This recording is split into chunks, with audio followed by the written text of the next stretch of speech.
If I had to toss some words out there to describe the Dodge Charger SRT Hellcat Redeye, they'd probably be ones like overkill, unnecessary, and yes, maybe even irresponsible. And also outrageous, exhilarating, and addictive. If you're looking to make your presence known and piss off your entire neighborhood every time you pull out of the driveway, look no further than this.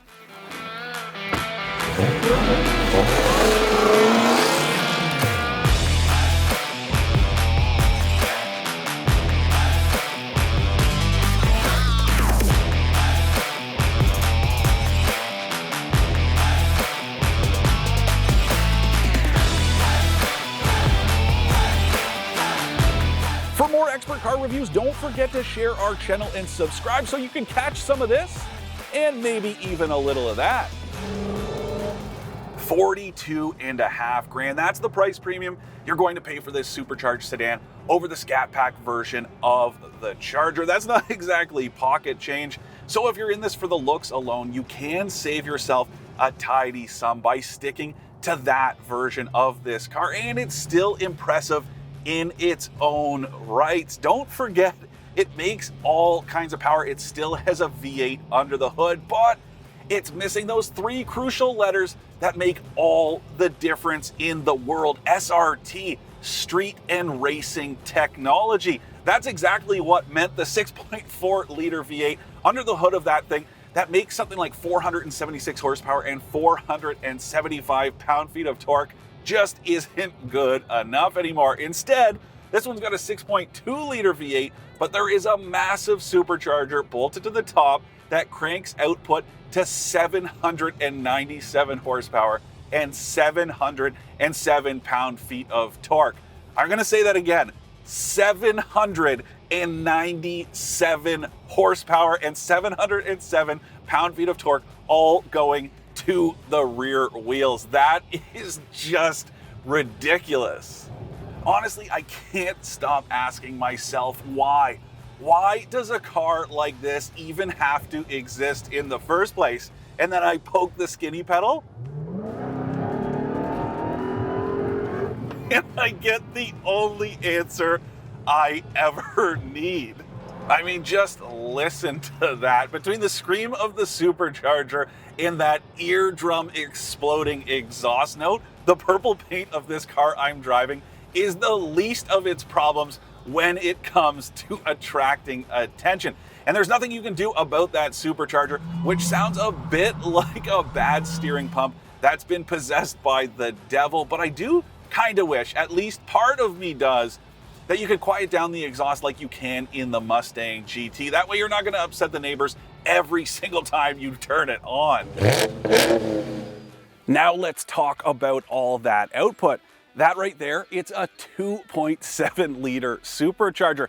To give you an idea of how ridiculously huge that is, most small to mid-size car engines these days have less displacement. Yes, entire engines. Pretty insane stuff. Now, it's just like I said back when I reviewed the Jeep Grand Cherokee Trackhawk. Superchargers, they really are addition by subtraction. Because they're mechanically driven like this, they do take some engine output to get them running, but they reward you with way more than what they're taking in the first place.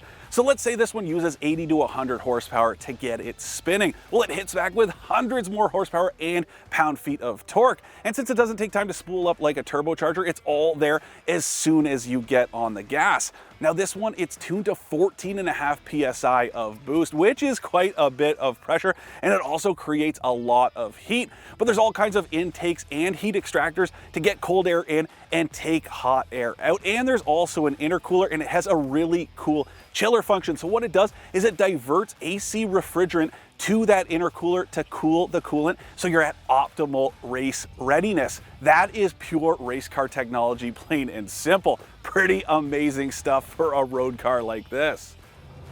The fenders this thing has, they're not just for looks. It needs this so it can tuck 305s at all four corners. That is a lot of tire, but this is a car that really needs contact patches that big just to stay planted. You can feel the ones up front when you're parking it, but it does need them. And the ones in the back, they do their best to get all that torque down as effectively as possible, but I don't care how you look at it. 707 pound-feet is just way too much to get to the back wheels without spinning the tires when you do anything more than breathe on that throttle. And the rear end, it's not afraid to step out on you when you do it either. Though I do have to give the SRT engineers some credit, because this thing stays incredibly manageable. Even when that happens, it doesn't take much to control it all, get it back in line. Though I guess that has its drawbacks too, because it means all of this output is accessible to anyone with that red key in their pocket.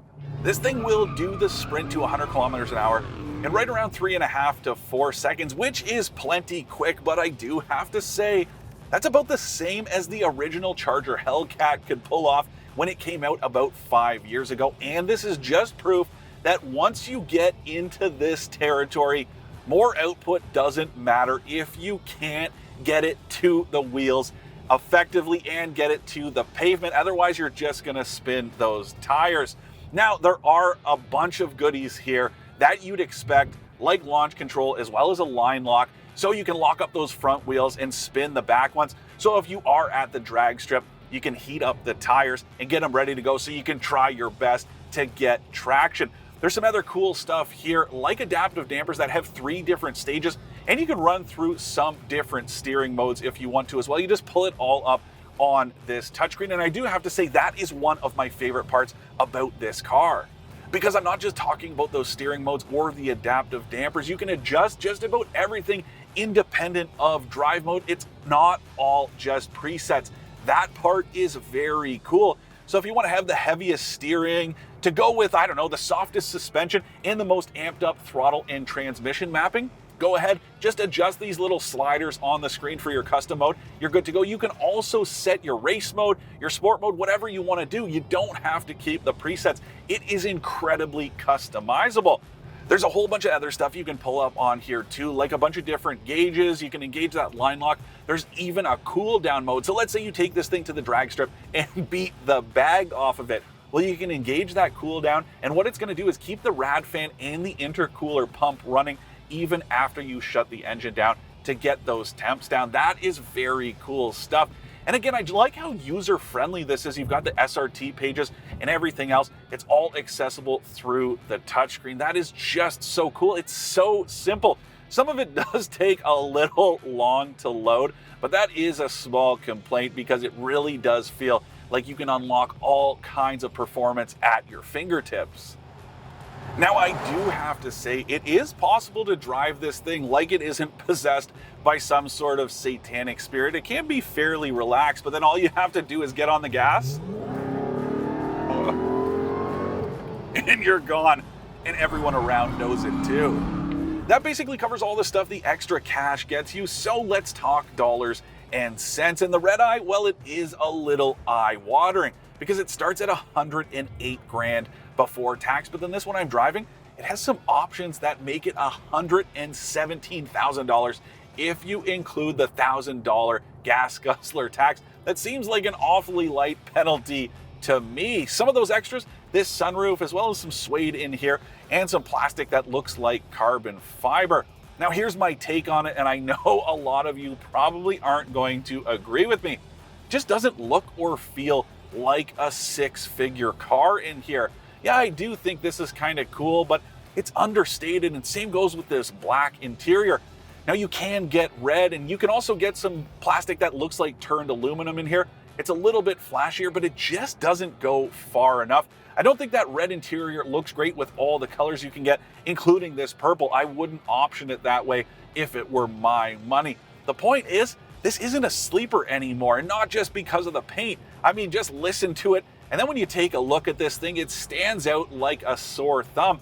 So that sleeper thing, it's not passable anymore, and this just doesn't set itself apart from the rest of the Charger lineup enough to make it a 6-figure vehicle in my eyes.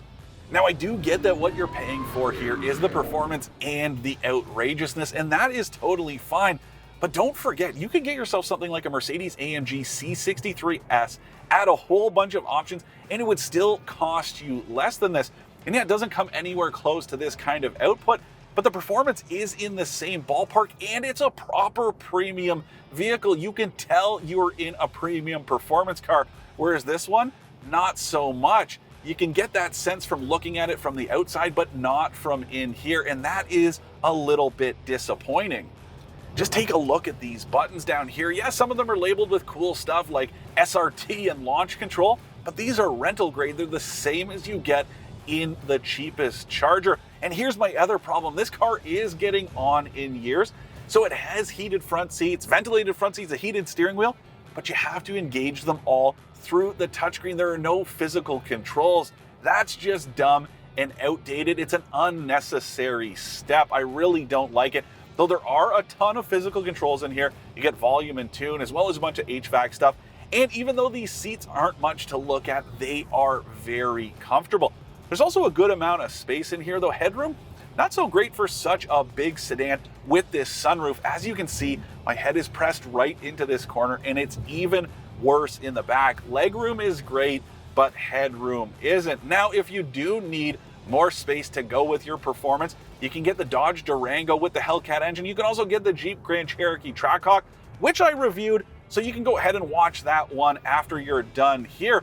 Those ones can also tow a ton. I think the Jeep can tow 7,200 pounds, and the Durango can tow almost 9,000. That is absolutely ridiculous. They're also all-wheel drive, and they do the sprint to 100 kilometers an hour in about the same amount of time as this thing. That is impressive stuff, but here's my hang-up. Neither of them look anywhere as cool as this one, and they don't sound as menacing either. To recap, I like the wide-body look of the Charger Hellcat Redeye, how user-friendly it is to drive, and how addictive it is. I don't like that it's pretty boring inside, that it's priced like a premium performance sedan without feeling like it, or that this kind of performance is maybe just a little too accessible. I mean, come on, just look at this thing. I love it. And the cool thing is, if you do want to get your Hellcat Redeye in the good color, there are about 9 amazing hues to choose from that aren't black, white, or silver. And thank God for that, because this car really is a novelty. It's supposed to be just as unnecessary and exhilarating to look at as it is to drive. And it definitely hits the mark there. It could just use a little bit more character inside. But at the end of the day, it's hard to find fault in a plaything this outrageous. Oh yeah, now would be a pretty good time to subscribe, don't you think?